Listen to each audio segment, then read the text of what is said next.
Hello everyone, আসসালামু আলাইকুম। আশা করছি কাছে দূরে দেশে বিদেশে যে যেখানেই আছো সবাই খুব ভালো আছো, সুস্থ আছো। আল্লাহর রহমতে আমিও তোমাদের দোয়ায় অনেক ভালো আছি। বরাবরের মতো আমার চ্যানেল সামিরাস লাইফস্টাইল ব্লগ থেকে আমি সামিরা তোমাদের সবাইকে অনেক অনেক শুভেচ্ছা ও ভালোবাসা জানিয়ে ঢাকা থেকে আজ নতুন একটি ভিডিও উপস্থাপন করছি। আশা করছি আজকের ভিডিওটা তোমাদের খুব ভালো লাগবে। আর আজ হচ্ছে বুধবার আর এখন হচ্ছে সকাল 9টা। তো ঘুম থেকে উঠেই নাস্তার জন্য প্রিপারেশন চলে সব সময়, যেটা হয় কারণ এখন তো মেয়েদের স্কুল বন্ধ, আর কি বন্ধ না, তাসনিমের মাদ্রাসাটা বন্ধ, আর নাফির তো আর কি আগামীকাল পরীক্ষা, বৃহস্পতিবার থেকে পরীক্ষা শুরু হবে। তো সকালবেলা ঘুম থেকে উঠেছে তাসনিম, তো অনেক আগেই উঠে টিভি দেখছে। আর নাফিও কিন্তু আজকে খুব ভোরে উঠে গিয়েছে, ও 7টা বাজে উঠেছে। তো আমি আর কি ঘুম থেকে উঠে দেখি যে উঠে পড়ছে। যাক, পরীক্ষার জন্য আর কি বাচ্চাদের সুমতি হয়েছে। এমনি তো দেখা যায় ক্লাস খোলা থাকলে ভোরে ওঠে, আর নয়তো দেখা যায় স্কুল যেদিন বন্ধ থাকে সেদিন 9টা 10টা 12টায় ওঠে। তো ঘুম থেকে উঠে বলছে যে মামুনি আমাকে খিচুড়ি এনে দাও। তো আমি বললাম যে রান্না করি, বলে যে না, ও আর কি কিনা খিচুড়ি খাবি।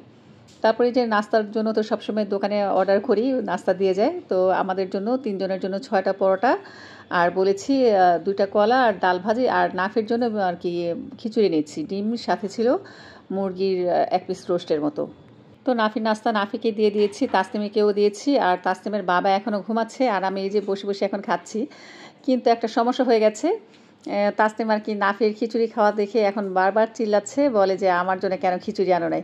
আসলে এটা আমি ভুলেই করেছি। পরে ওর কান্নাকাটি দেখে তাসনিমের বাবাও ঘুম থেকে উঠে গিয়েছে। এরপর বললো যে এমন করছে কেন, আনলে 2জনের জন্য আনবা, না আনলে 1জনের জন্য আনবা না। তো আমি ভাবছিলাম যে হয়তো বা তাসনিম তো পরোটা খায়, চা দিয়ে খেতে পছন্দ করে, তো ওর জন্য পরোটাই আনায় আর নাফির জন্য খিচুড়ি আনায়। তো ওর কান্নাকাটি দেখে তো মেজাজটা পরে খারাপ হয়ে গেছে। এখন দেখা যায় আর কি খিচুড়ি আনাও যাচ্ছে না, কারণ এক লোক দিয়ে তার বারবার পাঠানো যায় না দোকানে, তাই না? তো চিন্তা করলাম যে দুপুরবেলা তাহলে খিচুড়ি রান্না করব। তাও সে মানে থামছে না কিছুতে, বারবার বলছে আপুকে খিচুড়ি আইনা দিচ্ছ, আমাকে কেন খিচুড়ি আইনা দেওয়া নাই? আমার পরীক্ষার সময় তো আমাকে খিচুড়ি আইনা দেওয়া নাই, আপুর পরীক্ষার সময় কেন আপুকে এখন আইনা দিবে? মানে যে আমি বলছি নাফির তো পরীক্ষা, এই কারণে ওকে খিচুড়ি এনে দিছি। আর তোমার তো পরীক্ষা শেষ, যখন তোমার পরীক্ষা শুরু হবে তখন এনে দিব। কিন্তু কে কার কথা শুনে? যাই হোক, নাস্তা খেয়ে কিন্তু আমি মুরগি আর কি ভিজিয়ে রেখেছিলাম আগে, এরপর নাস্তা খাওয়ার পরে মুরগি কেটে ধুয়ে নিয়েছি। এখন খিচুড়িটা বসিয়ে দিব। আর যেহেতু দেশি মুরগি হতে কিন্তু সময় লাগে, এই কারণেই আমি আর কি রাইস কুকারে রান্না করছি। এদিক দিয়ে কিন্তু আমার বাসার কলে অনেক দিন ধরে প্রবলেম চলছে। যারা তোমরা আমার ভিডিও দেখো তারা তো জানোই, যেমন আর কি রান্নাঘরের কল তেমন বাথরুমের কল, মানে ভীষণ সমস্যা হয়। বিশেষ করে আমার ওয়াশিং মেশিনটা আর কি চালাতে গেলে প্রচুর সমস্যা হয়ে যায়। দেখা যায় যেখানে 1 ঘন্টা কাপড় ধুতে সময় নেয়, সেখানে ধুতে ধুতে একদম 4-5 ঘন্টা লেগে যায়। কখনও তো দেখা যায় আমি সকালবেলা দিয়ে রাখছি, সন্ধ্যা বাজে যেও দেখি যে মেশিন চলতেছে, মানে এই অবস্থা। তো এই কারণেই আর কি মিস্ত্রি কাজ করতেছে। আর এদিক দিয়ে তো গ্যাস থাকে না, গ্যাসের তো একটা সমস্যা থাকে। কিন্তু আমার আলহামদুলিল্লাহ সমস্যা হয় না, আমি এই যে এলপি গ্যাসে রান্নাটা বসিয়ে দিই, আর মোটামুটি যেটুকু গ্যাস থাকে আমার রান্না বাড়া চলে যায়। তো আজকে কিন্তু বেশি একটা সময় লাগবে না, আমি কিন্তু মুরগির মাংসটা বসিয়ে দিয়েছি প্রেশারে। আর হচ্ছে এখন খিচুড়ির জন্য চাল ডাল আমি আর কি পোলাও চাল দিয়ে আর মসুরির ডাল দিয়ে মূলত খিচুড়িটা রান্না করব। তো আমি কিন্তু চালটা খুব সুন্দর মতন ভেজে নিচ্ছি। আর আমি নিয়েছি 3 কাপ চাল 1 কাপ ডাল। এর জন্য আমি কিন্তু যে কাপ দিয়ে মেপেছি সেই কাপ দিয়েই আমি 8 কাপ পানি মেপে দিয়েছিলাম আর কি ইলেকট্রিক কেটেলে। কিন্তু একটা সমস্যা হয়ে গেল, কারণ আমি যে ইলেকট্রিক কেটেলটা অন করছি এখন দেখি যে কারেন্ট নেই। আসলে একটু আগে কারেন্ট চলে গিয়েছে, আর কারেন্ট গেলে তো 1 ঘন্টার কমে আসে না। তো এই যে তোমাদের একটু দেখিয়ে দিচ্ছি, গতকালের ভিডিওতে বলেছিলাম না যে মিস্ত্রি কাজ করছে, উপরে অনেক শব্দ হচ্ছে, ভয়েস দেওয়ার সময় কিন্তু বোঝা যাচ্ছিল। তো এই যে কলটা কিন্তু অলরেডি ঠিক করেছে, কিন্তু ওরা কীভাবে যেন এটা কী করে, কলের আর কি পানির ফোর্সটা বেশি আসে, আর ময়লা থাকলে ময়লাটা ক্লিন হয়ে যায়। তো দেখো আমি একটা বুদ্ধি খাটিয়েছি। বুদ্ধিটা হচ্ছে, আমি কিন্তু একটা কড়াইয়ের মধ্যে চালটা ভেজে নিয়েছি, আর ইলেকট্রিক কেটেল যে পানিটা ছিল সেই পানিটা এখন অন্য একটা প্যানে দিয়ে ফুটিয়ে নিলাম। এরপরে পানিটা যে বলক আসছে, আর আমি কিন্তু খিচুড়িটা আর কি যে ভেজে রেখেছিলাম চাল ডাল সেটা দিয়ে দিয়েছি। তো এই যে ফাইনালি দেখো আমার খিচুড়ি হয়ে গেছে। টোটালি হয়তো বা আমার 18 থেকে 20 মিনিট সময় লেগেছে। আর মুরগির মাংসটা হতেও আমার প্রায় 25 থেকে 30 মিনিট সময় লেগেছে, কষানো থেকে শুরু করে রান্না করা। খুব সুন্দর মতন আর কি রান্না হয়ে গেছে। আর কালারটা দেখো কি সুন্দর আসছে। তো নতুন আলু দিয়ে দেশি মুরগির হালকা ঝোল, আর সাথে হচ্ছে ভুনা খিচুড়ি। আজকে আর কি দুপুরের খাবারটা একদম জমে গেছে। আর ঘরে শশা ছিল, টমেটো ছিল, টমেটো কাটলাম না, শুধু শশা আর হচ্ছে লেবু দিয়ে এখন সার্ভ করে দিচ্ছি। কথায় আছে যার যার রিজিক যেখানে আছে সে সেখানে যাবে, তার আর কি রিজিক মতো সেই খাবারটার কাছে কিন্তু সে পৌঁছে যাবে। তো মূলত কিন্তু আমি রান্না করেছি শুধু আমাদের ঘরের মেম্বারদের জন্যই, মানে আমাদের 4 জনের জন্য। কিন্তু যেটা বললাম যার রিজিক যেখানে আছে সে সেখানে কিন্তু পৌঁছে যাবে। তো ওই যে দারোয়ান চাচা ছিল আমাদের, তাকে তেমন একটা খাওয়ানো হয় না। তো যেহেতু আমার রান্না হয়ে গেছে আর মুরব্বি মানুষ, তো চাচাকে বললাম যে চাচা আমার রান্না হয়ে গেছে, এখান থেকে খেয়ে যান। আমার খুব ইচ্ছে ছিল আজকে দারোয়ান চাচাকে খাওয়াবো, যেহেতু একটু ভালো মন্দ রান্না হয়েছে। আর একদম কিন্তু লাঞ্চের টাইম হয়ে গেছে, এখন অলরেডি 2টা বেজে গিয়েছে।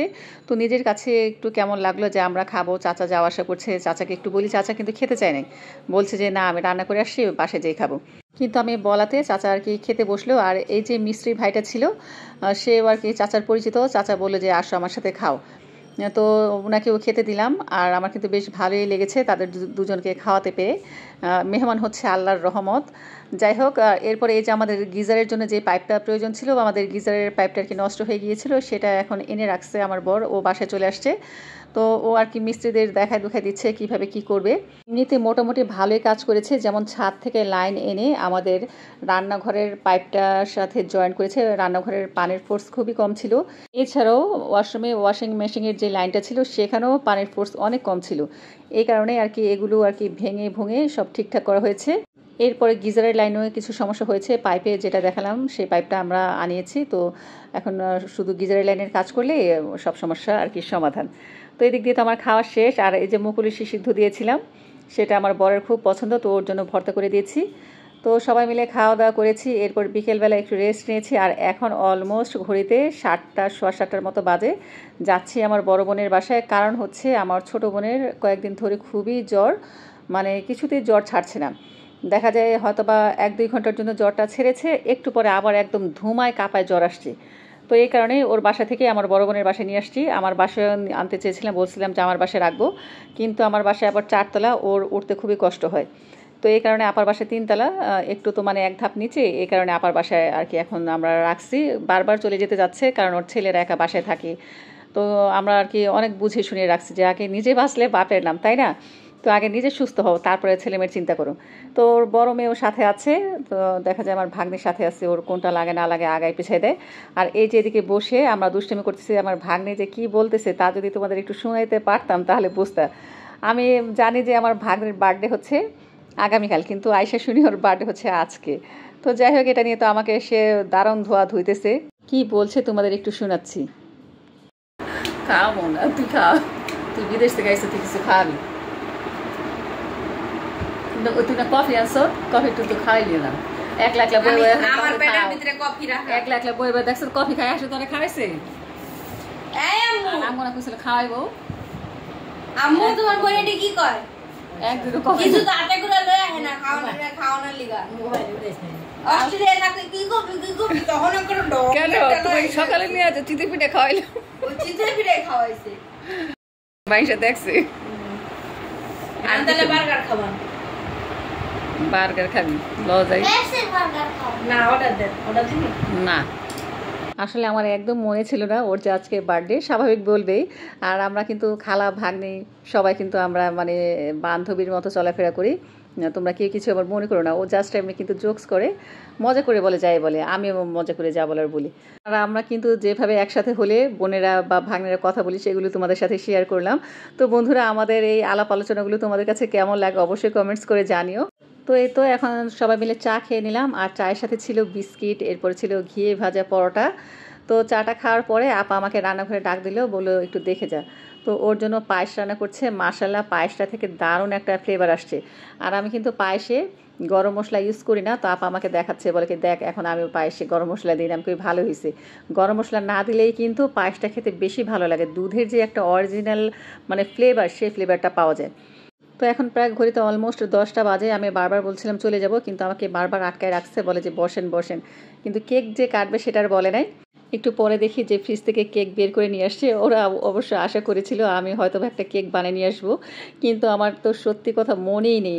আমি আর কি ভেবেছিলাম ওর বার্থডে হয়তো বা 21 তারিখে, এখন দেখছি যে না ওর বার্থডে 20 তারিখে, কারণ আমি কিন্তু প্রিপারেশন নিয়েই রেখেছিলাম যে ওর বার্থডে উপলক্ষে আমি 21 তারিখে সকালের দিকে একটা রসমালাই কেক বানাবো। এই কারণে কিন্তু আমি ফ্রিজ থেকে দুধও বের করে রেখে আসছি যে বাসায় এসে রসমালাই বানাবো। মানে আমি চেয়েছিলাম পুরাটা আর কি সিস্টেমে আমি যেন হাতে করতে পারি, যেমন রসমালাই থেকে শুরু করে কেক বানানো থেকে শুরু করে ডেকোরেশন করা সব কিছু আমি হাতে করতে চেয়েছিলাম, কিন্তু যাই হোক আমার আর কষ্ট করা লাগলো না। এই যে লেখা আছে হ্যাপি বার্থডে প্রিন্সেস, মানে আমাদের প্রিন্সেস।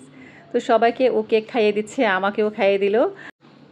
আর এখানে একটা মজার কাহিনী কি হয়েছে জানো, ওর বরকে মানে আমার ভাগ্নে জামাইকে লাইনে রেখে আর কি কেকটা কাটছে।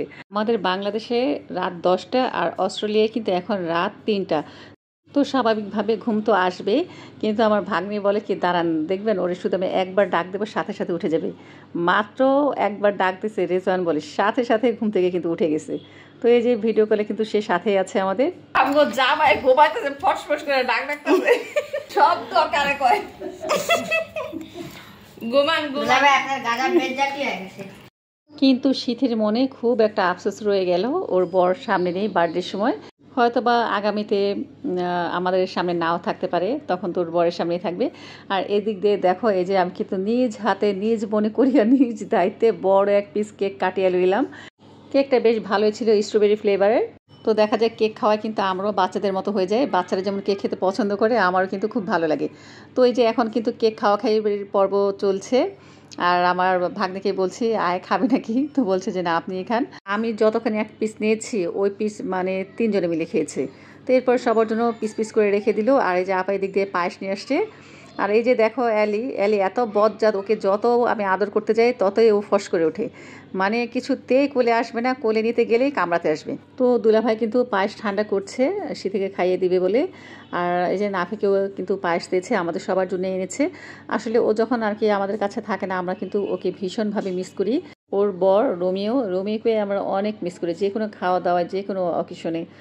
তো তোমরা আমার ভাগ্নের জন্য দোয়া করে, ও কিন্তু এবার আর কি অনার্স ফাইনাল ইয়ারের পরীক্ষা দিচ্ছে। মূলত পরীক্ষা দেওয়ার জন্যই অনেক টাকা খরচা দিয়ে তারপরে সুদূর অস্ট্রেলিয়া থেকে বাংলাদেশে এসেছে।